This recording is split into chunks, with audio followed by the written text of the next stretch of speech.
The French Health Minister, Aurélien Rousseau, announced his resignation today. That was in protest at the passing of tough new immigration laws by the National Assembly. Well, the laws were voted in thanks to support from Marine Le Pen's National Rally, and that's prompted accusations that President Emmanuel Macron has been pandering to the far right. Well, around a quarter of the lawmakers in President Macron's centrist camp voted against the bill, or else they abstained. Well, let's find out more. We can speak to Andrew Smith, who's a lecturer in liberal arts at Queen Mary University of London. Thank you very much indeed for speaking to us. President Macron has actually been on television this evening. I don't know if you had a chance to listen in at all to what he's been saying. If you have, what stood out for you? Well, immediately he tried to speak about the idea that this immigration bill was, the way he put it, was a shield which France had been lacking. And he tried to frame things, of course, in the standard language of en même temps, at the same time, contrasting ideas of what the bill did and didn't do. He presented this as a work of compromise. He said France has an immigration problem, but it was not overwhelmed, and this was a step to actually try and address these. The difficulty, however, is, of course, as we've seen before on the pension reforms, in Macron's leaning into law and order politics, is that very much we are seeing the majority is now governing, really, I think, undeniably from the right. Macron tried to assert his independence in saying that, using the language and the politics of the far right, whether that be the national preference of the Rassemblement national or Jean-Yves Le Gallou, this long-term focus of welfare nationalism, or words like décivilisation or decivilization, which we associate more with right-wing thinkers like Renaud Camus, are not owned by the far right. But I think what we largely see in this moment is actually the use of these demonstrating a real shift to the right, a lurch to the right, I think, for this government. And that's exactly what's happening with the crises that Macron's experiencing now in the majority, the resignation, and of course the criticism coming from politicians and from right across civil society. And in particular, the purported refusal by some left-led councils to implement the actual provisions of the law when it is enacted. I mean, is that criticism damaging, do you think, for President Macron? Or, do you think it really matters to him in the longer term, given, this bill has been passed anyway? Well, I mean, he said very much that he's got 3.5 more years to go, and he's going to go. We know that he can't run for a second term. We know that he's committed to a series of wide-ranging reforms.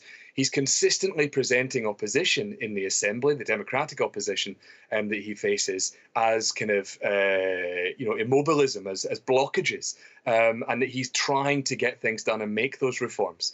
We know as well that he's really burnt his bridges on the left. He is no longer going to be looking or casting out to NUP or the socialists, really, for much support on these bills. With the immigration law, the provisions there for the regularisation of migrant workers, undocumented workers in positions of need in sectors of the economy where they need employees, was not enough to kind of cast that net out to the left. And I think he has really kind of blotted his copybook for any hope of passing things with the support of the left. Indeed, he is now firmly governing from the right. He lost his health minister today. I mean, it did look at one stage today like there could be, that would open the floodgates for others to do the same. That didn't happen. So do you think he can say sort of breathe a sigh of relief and say, look, the worst is over. It was the health minister. I mean, it could have been more serious than that. It could have been, it may yet still be. I think this is a moment which is something of a line in the sand. I think there is, such a swell of opinion that comes with this from civil society, from jurists who really see a problem about this idea of, rights and access to welfare, the idea of a kind of reversion of past laws.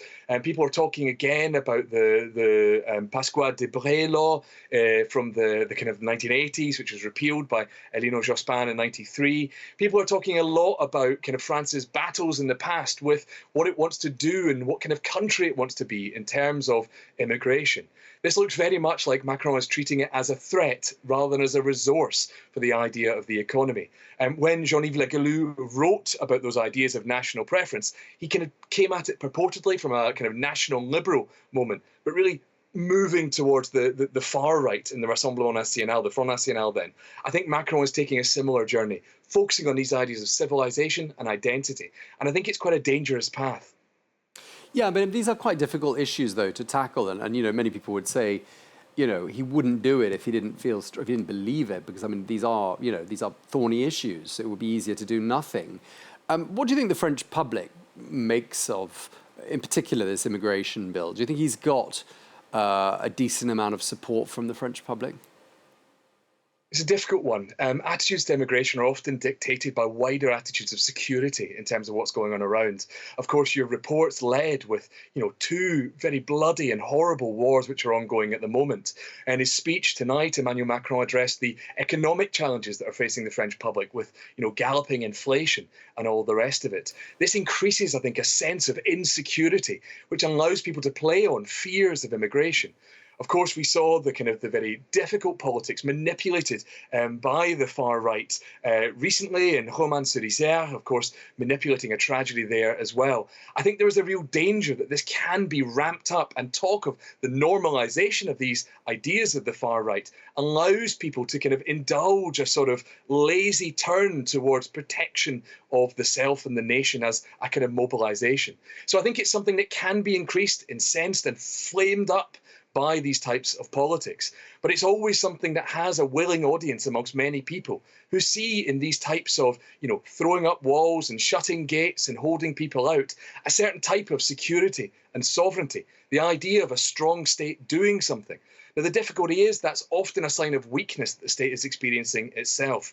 And so I think there's a lot to be done for Emmanuel Macron to win back round this narrative of a strong France and the idea of himself as a president governing the country and not against the country. Yeah, and just lastly, I mean, going back to what you were saying a bit earlier, I mean, we are 3 years away from an election. Obviously, President Macron, his name won't be on the ballot. We can pretty much guarantee that Marine Le Pen's name will be on the ballot. And all of this has been positioned by her and by her party as being a great success, this immigration bill. Do you think that's true? It certainly is playing into the normalisation of the far right in French politics.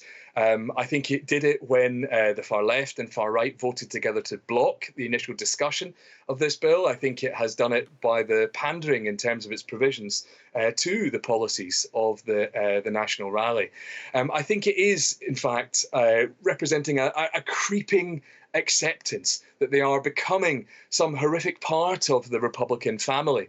And I think that's something that represents a real danger for French politics going forward. I think, of course, what's important to recognise is the Les Républicains, led by Eric Ciotti, have welcomed this reform as well. And so the idea that the centre-right is moving ever further away from the centre and pulling the centre with it, I think is a really difficult moment. I think, as you say, these are debates which will go further. This, of course, was the platform that somebody like Eric Zemmour stood on, these ideas of national preference as well. So it says something when the idea that the president is saying, these are my ideas, this is anybody's language and all the rest of it, but he's using the ideas in the language of the far right. Of course they are anyone's ideas, but the idea that they become normal political discourse represents, I think, a toxicity within French politics, in which there needs to be some real courage within the Republican family to stand up against. Okay, Andrew Smith at Queen Mary University, University of London. Thank you very much indeed for taking the time to speak to us here on France 34.